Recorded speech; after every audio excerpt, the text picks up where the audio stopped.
My girlfriend tweeted, "I don't owe anyone an explanation," after spending our anniversary with her ex instead of me. She claimed it was innocent, but I knew better.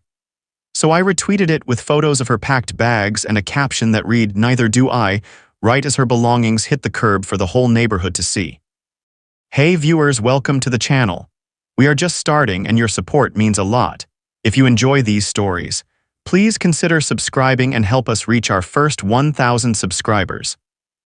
Derek, 27M, never thought I'd be the guy putting someone's stuff on the curb, but here we are. Sometimes people push you so far that you have no choice but to push back, and my now ex-girlfriend Mia, 25F, learned that lesson the hard way. We'd been together for 3 years, living together for the past 18 months in a house I'd bought with my savings.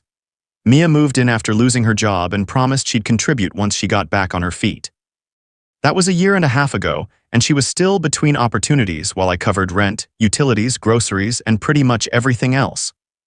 Don't get me wrong, I didn't mind supporting her initially. I loved her and I believed in us.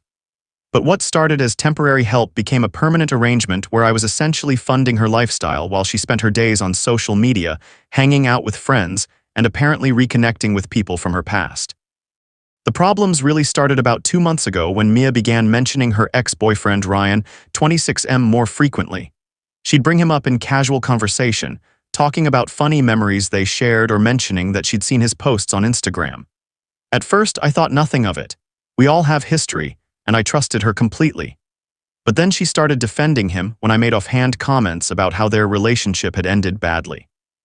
She'd gotten upset, saying I didn't understand the situation and that Ryan wasn't the villain she'd made him out to be when we first started dating.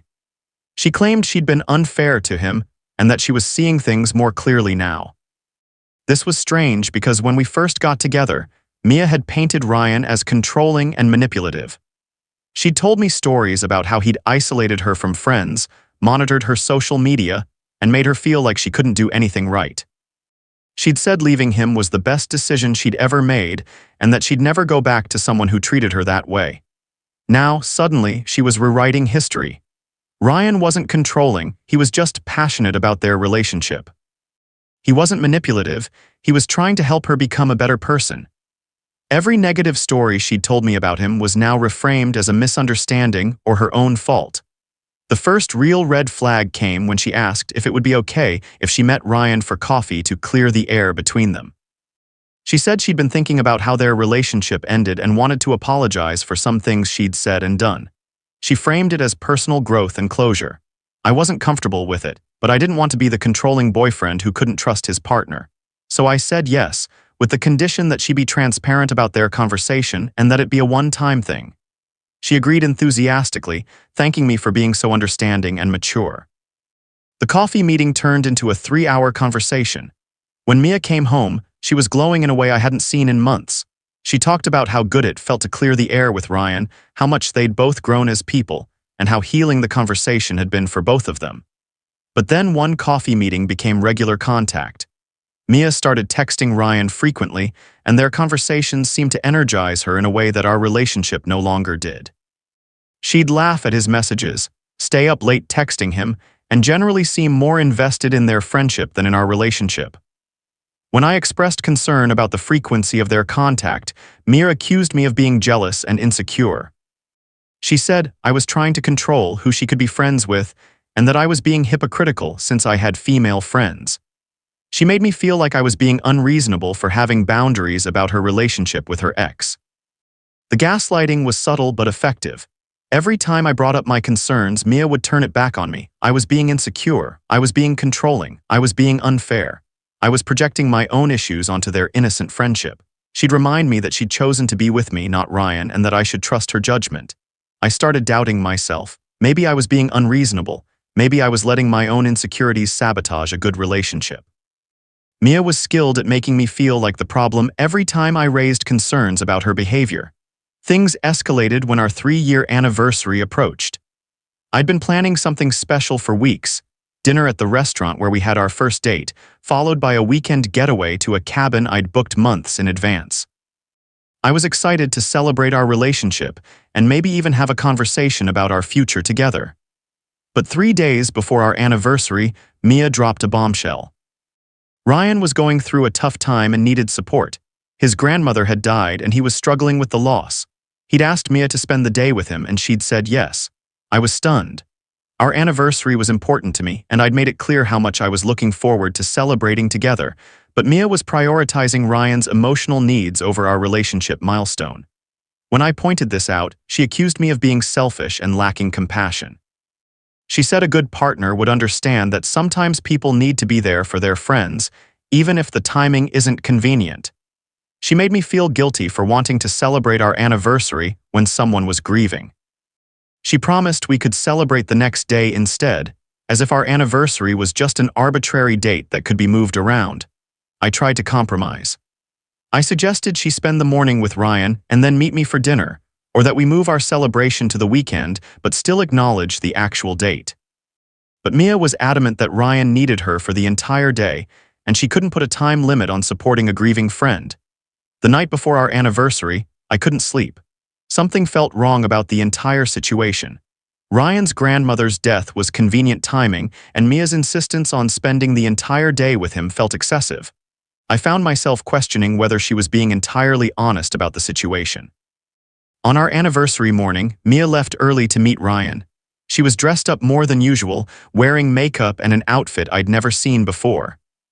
When I mentioned that she looked nice, she said she wanted to look put together to help Ryan feel better. It seemed like a strange explanation, but I tried to give her the benefit of the doubt. Throughout the day, I heard nothing from Mia. She'd promised to check in regularly and keep me updated on how Ryan was doing, but my texts went unanswered. I spent our anniversary alone, canceling the dinner reservation and trying to process the fact that my girlfriend had prioritized another man over our relationship on one of the most important days of the year. That evening, I decided to distract myself by scrolling through social media. That's when I saw it, a tweet from Mia that made my blood run cold. She'd posted, "I don't owe anyone an explanation for how I spend my time or who I spend it with. Some people need to learn that adults can make their own decisions without permission." The tweet was clearly directed at me, and it was posted at 2 p.m. on our anniversary while she was supposedly comforting a grieving Ryan. Instead of checking in with me or acknowledging our special day, she was subtweeting about our relationship and painting me as controlling. But that wasn't the worst part. The tweet had several replies from her friends, including some people I didn't recognize. They were all supporting her right to live her life and praising her for not letting anyone control her. It was clear that Mia had been painting me as the villain in our relationship to her social circle. I felt humiliated and betrayed. Not only had Mia prioritized Ryan over me on our anniversary, but she was also publicly portraying me as a controlling partner while doing it. The gaslighting had extended to her social media, where she was building a narrative that justified her behavior and demonized mine. Mia came home around 10 p.m., acting like nothing had happened. She said Ryan was feeling better and that she'd been a good friend to him in his time of need. She thanked me for being understanding and suggested we celebrate our anniversary the next day as planned. But I'd seen the tweet. I'd seen the responses. I'd seen how she really felt about our relationship and about me. The woman I'd loved and supported for 3 years had publicly humiliated me while prioritizing another man on our anniversary. That night, I made a decision.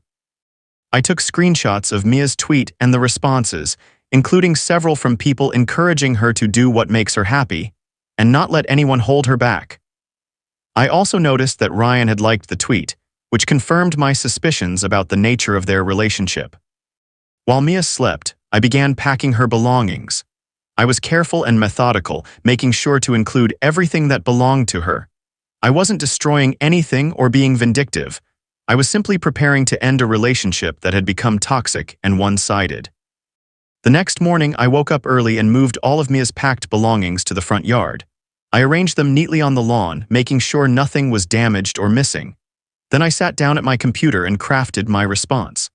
I retweeted Mia's post with a simple caption, "Neither do I," and attached photos of her belongings lined up on the curb.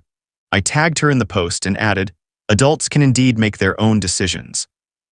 I've decided I deserve better than someone who spends our anniversary with her ex and then tweets about not owing anyone an explanation. "Your stuff is outside. Keys are under the mat." The retweet exploded. Within hours, it had hundreds of likes and retweets. People were commenting with fire emojis and applause emojis. Several mutual friends reached out to ask what had happened, and I simply referred them to the original tweet and told them the timeline of events. Mia woke up to notifications flooding her phone. She came downstairs in a panic, asking what I'd done.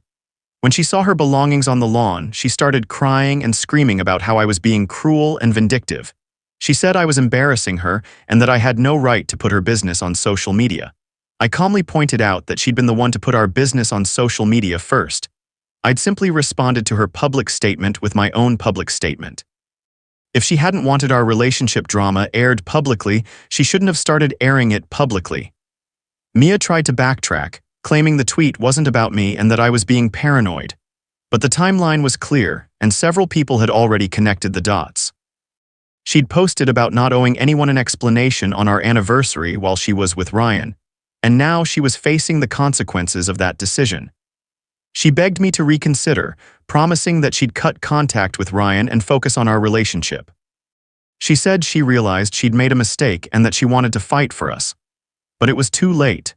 The disrespect, the gaslighting, the public humiliation, it had all added up to a relationship that was beyond repair. I told Mia she had until the end of the day to collect her belongings from the yard. After that, anything left behind would be donated to charity. She could stay with Ryan or her friends or her family, but she couldn't stay with me. The social media response was overwhelming. People were sharing their own stories of partners who'd prioritized exes over their relationships. Several people commented that they'd been in similar situations and wished they'd had the courage to respond as directly as I had. But the most satisfying response came from Ryan himself. He sent me a private message apologizing for his role in the situation and admitting that he'd been encouraging Mia to prioritize their relationship over ours. He said he realized how wrong that was and that he respected my decision to end things. It turned out that Ryan's grandmother hadn't died. That was a lie Mia had told to justify spending our anniversary with him. They'd actually spent the day at a concert together, which explained why she'd been dressed up and why she'd been posting cryptic tweets about living her life. Several people who'd been at the concert had seen them together and posted about it on social media. The evidence was overwhelming, and it confirmed what I'd suspected all along. Mia had been emotionally cheating with Ryan and lying to me about it. The worst part was that this wasn't even Ryan's idea. According to his message, Mia had been the one pursuing him, telling him that she'd made a mistake by leaving him and that she wanted to explore getting back together. She'd been using me for financial stability while emotionally investing in a relationship with her ex. Mia's friends who'd supported her tweet began distancing themselves once the truth came out. Several of them reached out to apologize, saying they'd only heard her side of the story and hadn't realized the extent of her deception. They were appalled by her behavior and felt used by her manipulation. The aftermath was surprisingly cathartic. I'd spent months feeling like I was going crazy, questioning my own judgment and wondering if I was being unreasonable. Having the truth confirmed and seeing people's reactions to Mia's behavior validated everything I'd been feeling. Mia tried to control the narrative by posting about being heartbroken and blindsided by my decision to end things. But too many people knew the truth by then. Her attempts to paint herself as the victim fell flat when people knew she'd been cheating and lying. She eventually deleted her social media accounts and moved back in with her parents. I heard through mutual friends that she and Ryan tried to make things work, but their relationship imploded within a month. Apparently, Ryan realized that someone who would cheat on their current partner would probably cheat on him too. As for me, I'm doing better than I have in months. The house feels peaceful without the constant drama and manipulation. I've started dating again, and I'm much more aware of red flags and boundary violations. I know now that love isn't enough if it's not paired with respect and honesty. The experience taught me that sometimes the most powerful response to public humiliation is public accountability. Mia thought she could manipulate the narrative and make me look like the bad guy while she pursued another relationship. Instead, she learned that actions have consequences and that not everyone will enable toxic behavior. I don't regret my response. It was proportional, honest, and effective. Sometimes people need to face the consequences of their choices publicly, especially when they've chosen to make their poor decisions public in the first place. Mia wanted to live her life without explanations, and now she can.